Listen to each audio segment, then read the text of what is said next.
Hey guys, Brandon Lewis here with the 10Con Big 7 Weekend Update. News you can use that is not meant to confuse conservative Republicans into thinking that those masquerading in Tennessee media actually give a rip about your Republican values. We've got stories that'll blow your hair back today. Here we are. Amendment to the Tennessee Constitution aims to forever ban a statewide property tax. Governor Lee and a group spent $177,000 in Paris, Italy. I'm sure this is to your benefit and was absolutely germane to their duties. We're going to look at a Tennessee plan for toll lanes, $3.3 billion in road work coming in December. A Robertson County school was targeted by an atheist organization for including biblical value lessons on service to others. Chaplain attempts to host sexual fetish BDSM workshop at Rhodes College in Memphis. I tell you, chaplains are different these days. And UT system renames Division of Diversity and Equity to whitewash its department goals. No, nobody in academia in Tennessee that are funded by taxpayer dollars that are largely conservative would try to mislead us by indoctrinating our kids further than they already are. And finally, Tennessee Fast Track Incentive Program has $78 million budget request. Boy, what a money laundering racket for the lobbyists and the donors to the Republican leadership. We'll get right into it. But first, please do go to Twitter and or X, whichever you prefer to call it, and hit the old follow and or subscribe button. You can text the word news to 423-205-5600. That's 423-205-5600, and get on our e-newsletter so that you understand exactly what's going on. And then finally, you can follow us on Gab, Getter, Truth, Rumble, and MeWe if you appreciate what we do here as Tennessee's only conservative news alternative, the only one. Then please, please, please go to TennesseeConservativeNews.com, hit that support button, or mail your checks to P.O. Box 625, Signal Mountain, Tennessee 37377. On with the first story. Amendment to the Tennessee Constitution aims to forever ban a statewide property tax. Since 1949, Tennessee government has relied on sales tax as the primary source for funding. Prior to 1949, the state also relied on a statewide property tax. The state property tax went away, but the empowering legislation did not, kind of like the government's emergency powers under the governor that need to be addressed, and many other things. A proposed amendment to the Tennessee Constitution will address this by forever banning a statewide property tax in the volunteer state. According to Tori Venable of Americans for Prosperity, due to the leftover language in the state constitution, it would only take one bill to pass in the legislature to enact a state property tax that Tennesseans would have to pay on top of the onerous and awful property tax they already pay in their local districts. Now, this is terrible to me, that we are taxed in such a draconian fashion on our income. And then if we spend our income in Tennessee, we are taxed about 10% for spending it. What's left over after they've already taxed you, maybe 30, 40, 50%, whatever you're getting taxed at. And then you finally get into your home. It's supposed to be the responsible thing to do, to pay off your mortgage, to get out of debt. And you've got this nagging debt you can never get rid of. Even when you get into your old age, even when you're on a fixed income, I think it's completely immoral and unethical. We should only have, in my opinion, a consumption tax and nothing else. If the legislature did pass a statewide property tax, Venable says that, quote, it would be nearly impossible to repeal it or hold elected officials accountable. Tory is right. Venable states that the amendment to the Constitution is a preemptive measure and says that any challenge we receive from legislators will highlight exactly why we need to do it. For the amendment to the state Constitution to be enacted, it would be the first to pass by the Senate by a simple majority of 24, or both the House and Senate if it is a different bill than the one introduced in the 2023 session of the General Assembly. In 2025, the same legislation will need to be passed through both chambers with a two-third majority, following a constitutional amendment that would be placed on the statewide ballot for voters' approval in 2026. It is suggested that Tennessee taxpayers contact Senator Bo Watson, who is the chair of the Senate Finance, Ways, and Means Committee, and express their support for the constitutional amendment. Next story. Governor Lee and group spent $177,000 in taxpayer money in Paris, Italy. Let's hear about it. Tennessee Governor Lee spent more than $17,000 in taxpayer funding over a 6-day economic development trip earlier this year. The group went to France and Italy, promoting the Paris Air Show with a group that included 6 state employees, 2 of their wives, and 2 members of the governor's security detail. Lee and First Lady Maria Lee spent $26,226 or $29. Stuart McWhorter spent $16,228. TNECD Deputy Commissioner Alan Borden spent $20,718. Senior Director of Business Development Chasen Hayes spent $19,888. Lee's Deputy Chief of Staff Alec Richardson spent $17,000, and Lee's Chief of Staff Joseph Williams spent $16,752. Lee's group stayed at a 5-star hotel next to the Eiffel Tower while scheduling 2 days of free time in Paris. Lee said in a statement after the trip, "These European countries face the reality of high taxes and heavy regulations every day, as apparently we do if y'all go on a trip." Back to the quote. And when they want to expand or relocate, our unmatched business climate and skilled workforce strategy place in Tennessee at the top of their list. Economic development brings more good jobs and greater opportunity to Tennessee, etc. I think I could, as a public servant, go overseas and probably spend a little less money. I'm just saying, I think I could probably do that. I think I would probably be worried that it looks bad if you do something as extravagant as that. I work here at the Tennessee Conservative in my civic obligation and duty for free. Okay, I know that it is an old notion that people should serve out of their own back pocket, but I believe it is one that needs to be revived. Guys, check out Steve Abramowitz of the Mill Creek View podcast, and make sure you look up Mill Creek View Tennessee, and on other free speech platforms, Rumble, or your favorite podcast apps. Steve recently interviewed Tennessee State Rep. Todd Warner, conservative radio talk show host Steve Gill, former FBI agent Stephen Friend, and the founder CEO of Porter Road, Chris Carter. And I was also there for a Let's Go Brandon birthday special if you want to go check that out. And if you're interested in getting caught up in the Sunshine State, Mill Creek View has a podcast in Florida, just in case you're looking for a place to run from the rhinos in Tennessee, should it get that bad. And that is hosted by Julie Barrett of Conservative Ladies of America. There are so few people covering or interviewing folks on Tennessee State News. You need to give Steve a shot. Next story. Here we go. Tennessee plan for toll lanes. $3.3 billion in road work coming in December. The December plan announcement for the state's Transportation Modernization Act implementation will include a proposal to spend $3.3 billion in state funds for road work given to the department last year, along with a proposal to implement toll lanes into the highway plan. The toll lane plan will allow the department to negotiate deals for private companies and to add lanes to Tennessee highways and to make those toll lanes, with the private company collecting tolls to recoup their portion of the negotiated project cost. The one-time state funding increase skewed the department's budget from $6.1 billion in overall fiscal funding in 2024 to a proposed $2.8 billion in fiscal year 2025. That includes a proposed $31.3 million in federal funding increase and a $3.3 billion drop in state funding, along with $1.5 million less from local taxes. Department leadership said it also starts projects believing there's a federal funding potential, so that project is eligible for funding if it becomes available. Quote, should federal money become available, either in the form of formula dollars or a grant, we're ready and able to put that on a project, said TDOT Chief Engineer Will Reed. We want to maximize what we get from the feds. All right, guys. Good to know. Robertson County school targeted by Atheist organization for including biblical value in lesson on service to others. A Robertson County school is being targeted by a well-known and historically aggressive atheist organization called the Freedom From Religion Foundation, which sounds like a religion to me.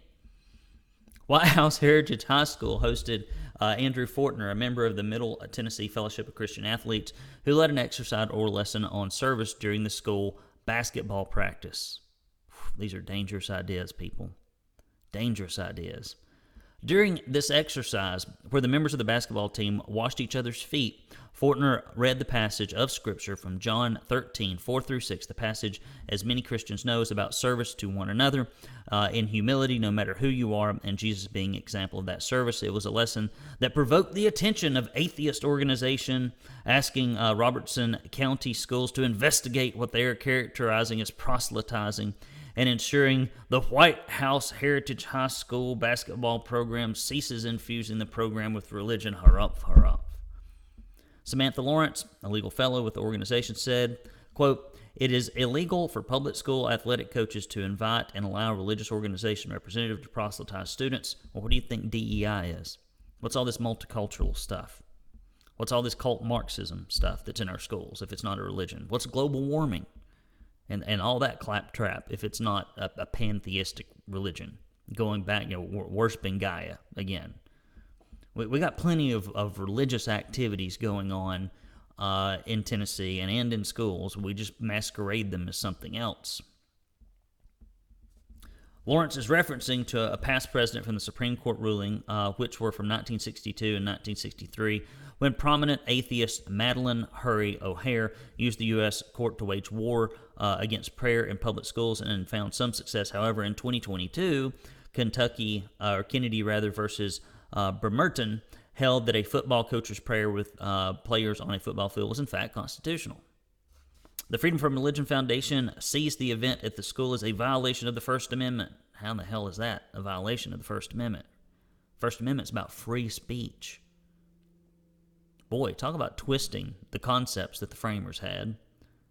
Because it was a school-sponsored event that was infused with the religion, as if that didn't happen back in 1776, as if that wasn't part of the core curriculum going back to the founding of our country. It was. You can look at old primers from the 1700s, 1800s, early 1900s, 1950s. This is all claptrap for people that do not understand the founding of our nation, nor the historical context of this recent nonsense that we're all being foisted upon. A coach was exercising their First Amendment right to free speech and religious expression. Next story. Chaplain attempts to host a sexual fetish BDSM workshop at Rhodes College in Memphis. Just listening to these two headlines back to back alone is a sad commentary on our culture and where it's going to go if Christians don't get off their duff and get engaged. The deterioration of Christian higher education continues with a chaplain at a Christian college in Memphis inviting students to attend a seminar entitled BDSM 101.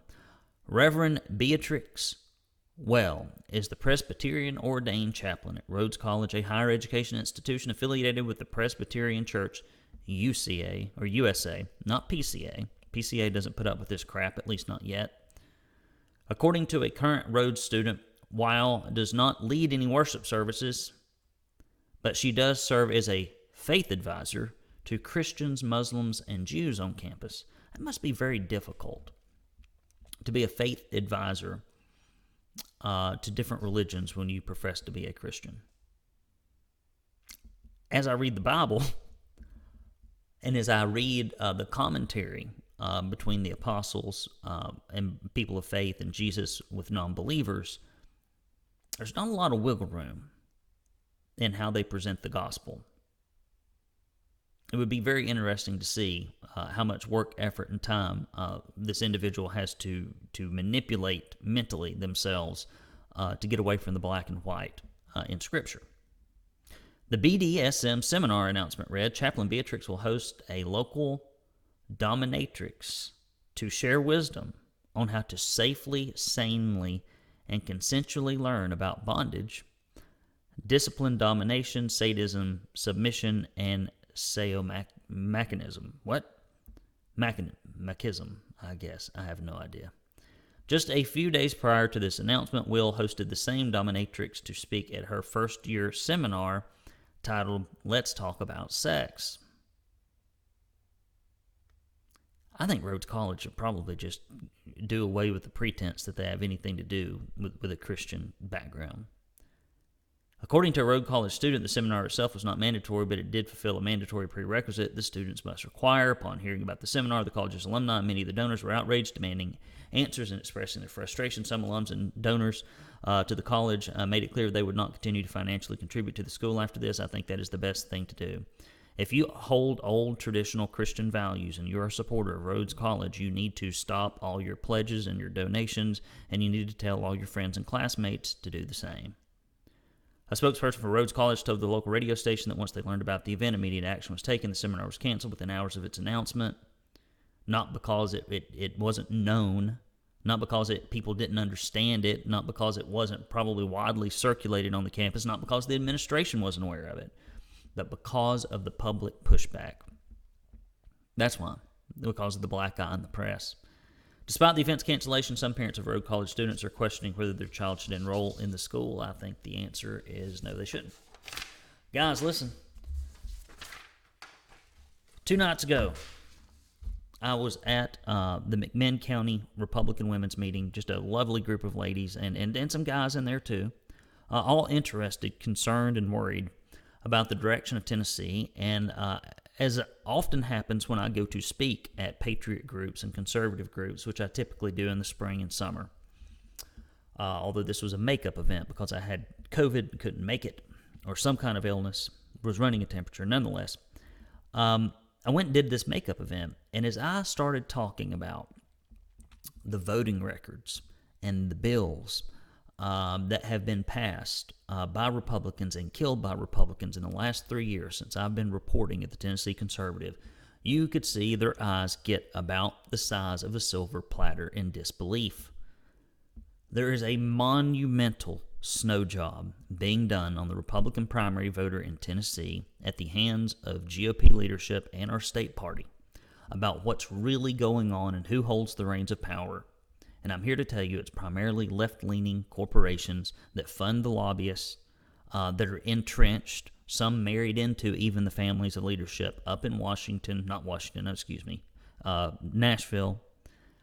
And they plow 90% plus of all the money into Republican leadership, and they do not hold our values and views. And when push comes to shove, if there is a policy problem like we have with illegal immigration or our substandard educational academic achievement, the corporations and the government job factories always win against conservative primary voters because we're largely uninformed about what's going on in our state government, except for you, because you listen to this podcast, you read our publication. If we're going to continue to do what we do, I need you to get in the trenches with me. Go to TennesseeConservativeNews.com/support. You know, in the Bible, I remember the story about the widow who gave her few copper pieces and was disparaged. But God recognized that lady was giving what she could, and it was from that charitable heart that he counted it as worthy. You may not be able to do much, but if you've done nothing, I would like to request that you do something. If we just had twice as many people, instead of having 4 or 5% of our subscribers that give, if we had 10, boy, it would make a monumental difference. Go to TennesseeConservativeNews.com, hit that support button. When you give any amount at all, you will get 2 bumper stickers. One of them says, "Stop feeding the rhinos." The other one says, "Don't California my Tennessee."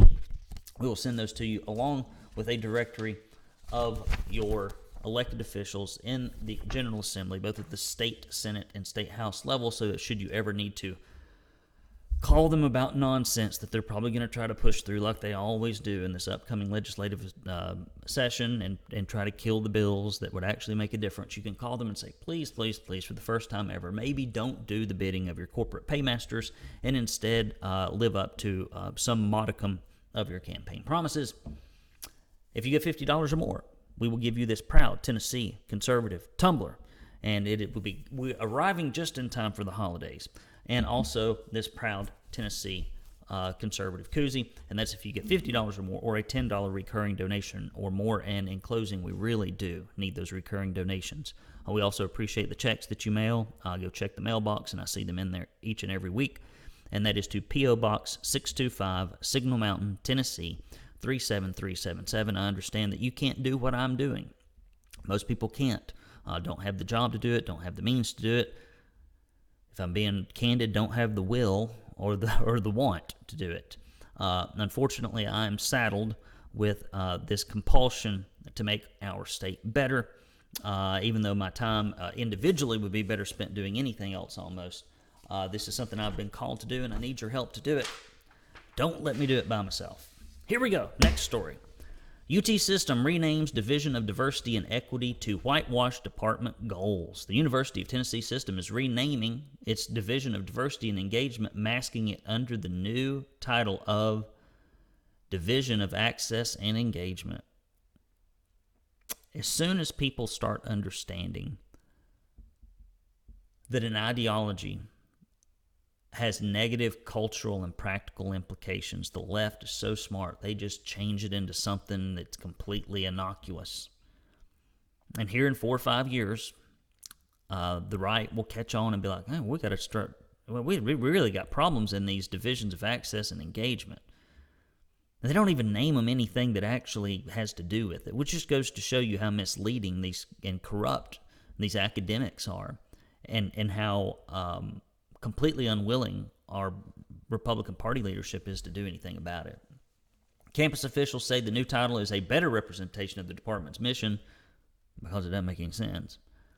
And it is a move away from terminology they believe can be divisive. No, it's not the terminology that's divisive, it's the concepts that's divisive.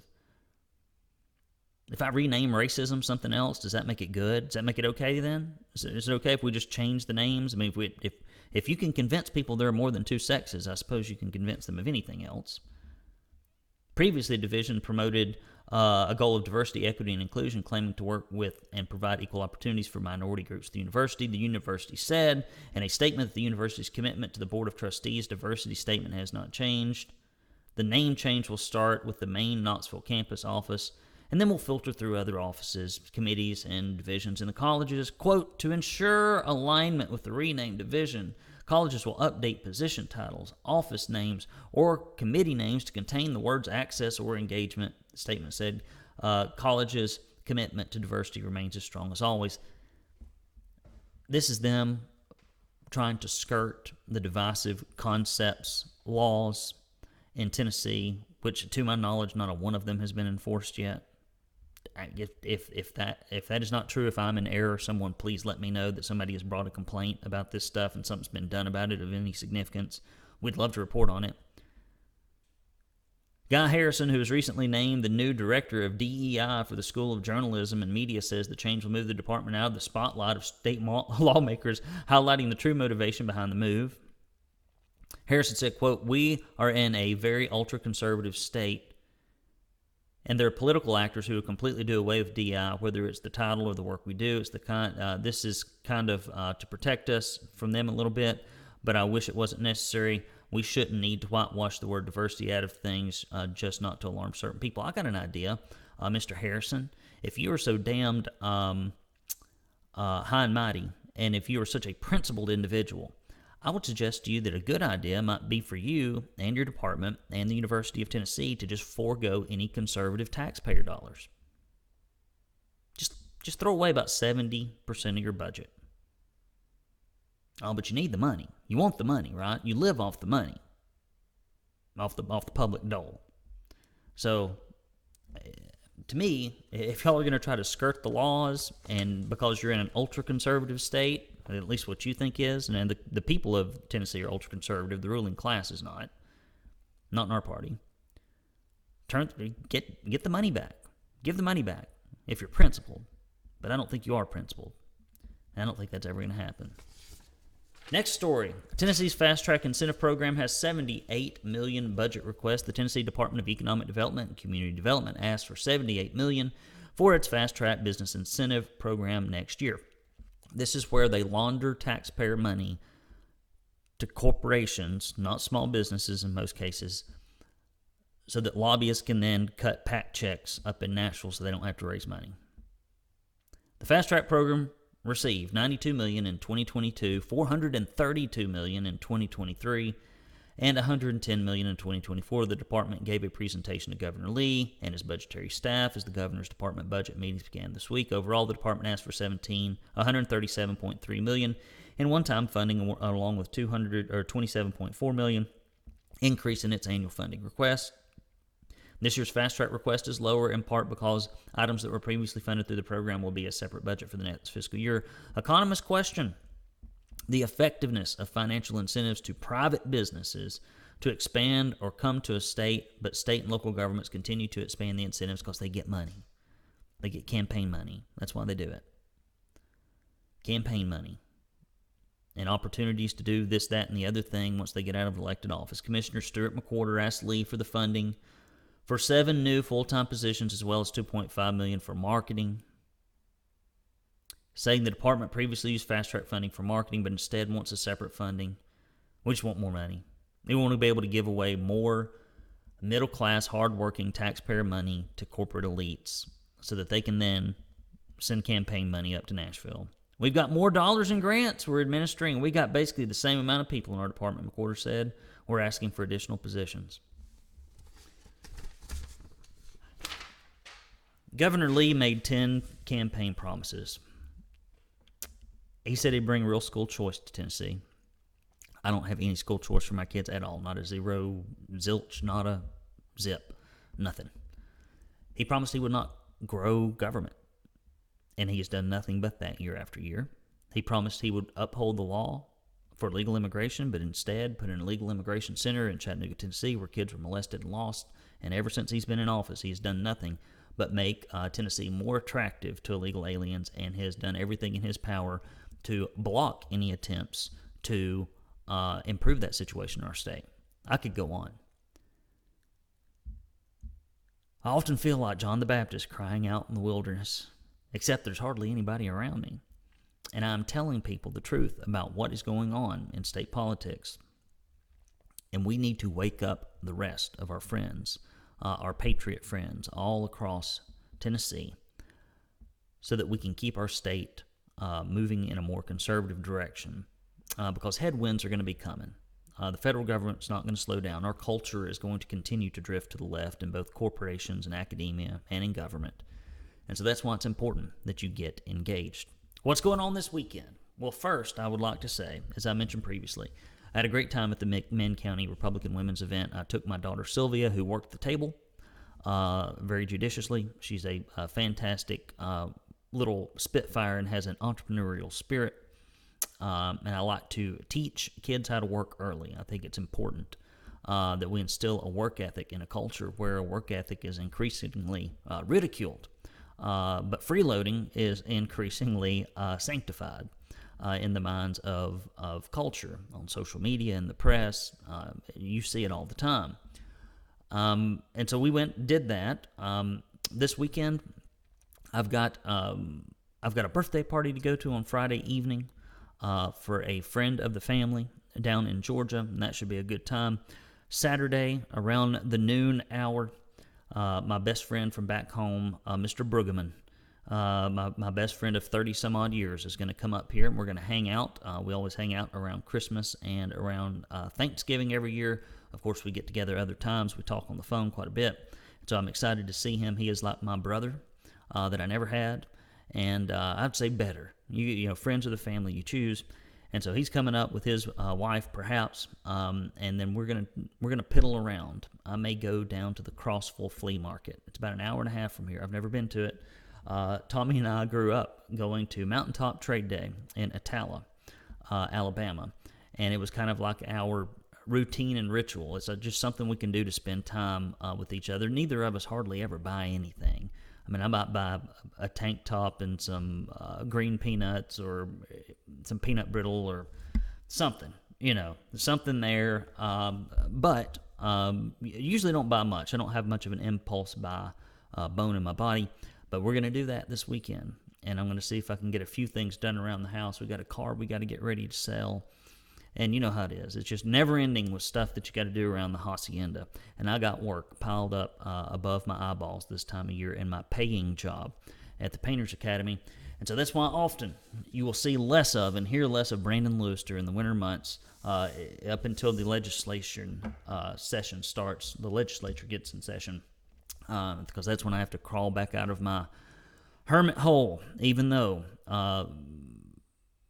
it's the worst time of year to do it because I'm so busy. But that's when they're in session, and if I don't pay attention to it and if we don't cover it, nobody else will. So that's why you tune in here. Thank you guys so much for tuning in to the TNCon Big 7 Weekend Update. Thank you for your prayers. Thank you for your support. Thank you for your mail donations and those that are done online, because you are the few that keep us going. And if you'd like to join those few, please do it. Go to TennesseeConservativeNews.com/support. Mail your checks to P.O. Box 625, Signal Mountain, Tennessee 37377. You will be glad you did, and we will make sure that money goes directly to making a difference in Tennessee. No wasteful spending over here at the Tennessee Conservative, because there's nothing to spend. All right, guys, take care. I'll talk to you next week. See ya.